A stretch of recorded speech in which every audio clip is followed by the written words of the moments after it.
dia sudah mulai menghasilkan gelembung. Kemudian di sini secara terpisah ada indukan betina. Ada 2 pasang.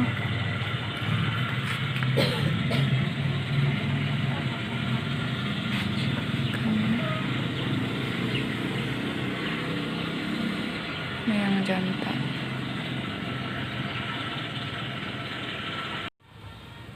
Setelah pemilihan induk, sekarang kita siapkan persiapan wadah pemijahan. Di sini ada beberapa alat dan bahan yang akan kita gunakan.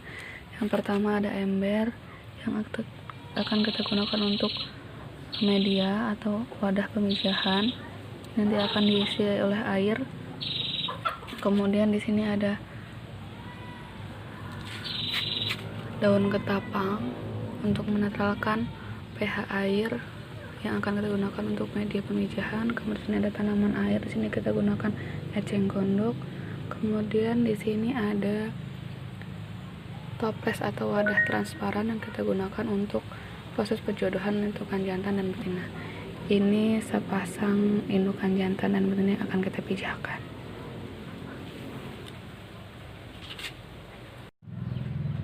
Baiklah, selanjutnya ini persiapan air, di mana wadah, ember atau baskom yang kita gunakan untuk sebagai wadah pemijahan, kita isi air yang sudah diendapkan paling tidak 24 jam atau 1 hari. Di sini air yang saya gunakan adalah air sumur. Saya endapkan dengan diberikan daun ketapang sebagai penetral pH air di situ, sehingga warna airnya berubah menjadi agak sedikit kekuningan. Kemudian ditambah dengan tanaman air, yaitu eceng gondok. Kemudian tidak lupa ditempelkan plastik pada permukaan air yang berfungsi untuk menempel tempat menempelnya gelembung yang akan dihasilkan oleh ikan cupang jantan. Langkah selanjutnya kita masukkan indukan jantan. Ini ada indukan jantan, kita masukkan.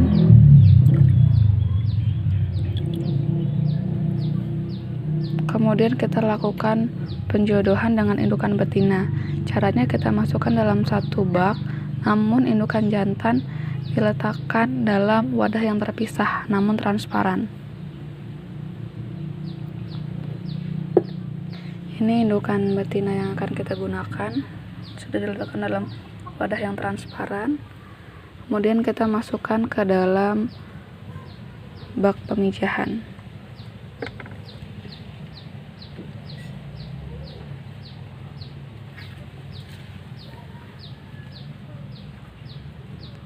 Inilah proses penjodohan. Kita tunggu proses ini selama kurang lebih 2 hari. Letakkan wadah pemijahan di area atau tempat yang tidak terlalu bising dan jauh dari jangkauan aktivitas manusia, karena pada saat akan melakukan pemijahan ikan cupang sedikit sensitif, dan jangan lupa untuk ditutup.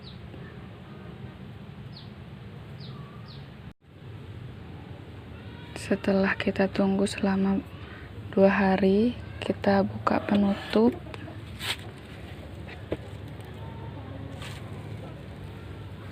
Dan disitu terlihat sudah ikan indukan jantan sudah menghasilkan gelembung. Dan saatnya ini akan kita lakukan langkah untuk penyatuan induk betina. Kita lepaskan induk betina agar terjadi pembuahan.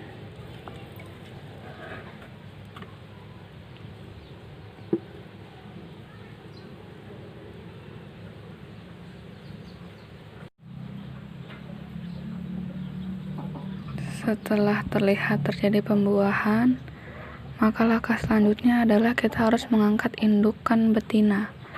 Karena jika tidak kita angkat indukan betinanya, indukan betina akan berpotensi memakan burayak yang berfungsi menjaga dan merawat burayak adalah indukan jantan. Sekarang kita angkat indukan betinanya.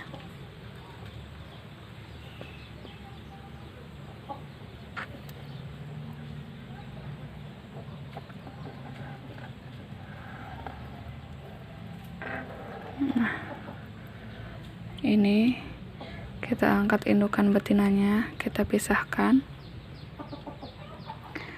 Maka di dalam sini adalah hanya tersisa telur-telur dan calon burayak, kemudian indukan jantan yang akan menjaga. Di sini indukan jantan akan menjaga burayak kurang lebih selama 2 minggu. Yang kemudian nanti setelah itu akan kita pisahkan ke tempat pembesaran atau tempat yang lebih besar dan kita angkat indukan jantannya. Langkah selanjutnya adalah pemindahan burayak dan pengangkatan induk jantan. Setelah sekitar 2 minggu, burayak telah dipindahkan ke tempat yang lebih besar, yaitu tempat perawatan pemeliharaan pembesaran. Di sini dengan treatment media yang sama, air diendapkan selama kurang lebih 1 malam. Kemudian air yang digunakan air sumur karena menghindari kandungan kaporit. Tidak lupa diberikan tanaman air dan juga daun ketapang sebagai penetral pH air. Burayak telah kita pindahkan ke dalam kolam pembesaran ini atau bak pembesaran ini, namun tidak begitu terlihat karena burayaknya sangat kecil dan dia biasanya mengumpul di bawah tanaman air berlindung. Selanjutnya adalah pemberian pakan burayak dengan jentik nyamuk atau larva nyamuk. Pada saat 2 minggu pertama, burayak saya berikan makan Daphnia. Saat ini karena sudah dipindahkan ke bak pembesaran, saya coba, karena ukuran juga sudah lebih besar, saya coba untuk memberikan pakan jentik nyamuk.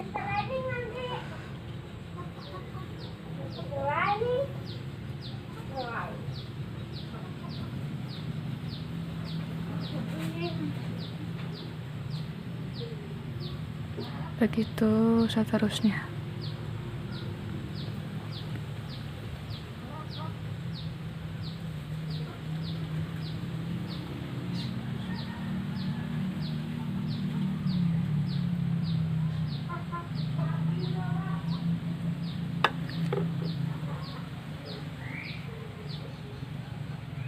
Setelah cukup besar, ikan cupang kira-kira berumur 1-2 bulan.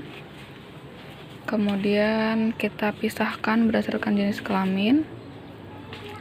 Di sini posisinya sudah disediakan 2 kolam.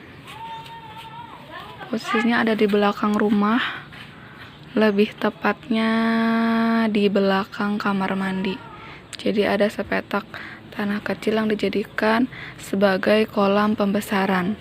Di sini ada 1 kolam panjang namun diberi sekat tengahnya, di mana yang kolam sebelah kiri itu berfungsi untuk kolam pembesaran ikan cupang jantan. Kemudian yang sebelah kanan situ terlihat tempat pembesaran ikan cupang betina.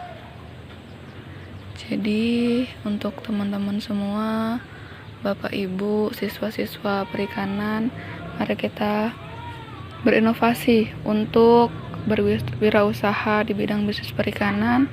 Salah satunya dengan memanfaatkan lahan sempit kita bisa berbudidaya, berwirausaha, budidaya ikan cupang. Dengan memanfaatkan lahan sempit, modal yang tidak terlalu besar, kita bisa mendapatkan keuntungan sebagai penghasilan tambahan.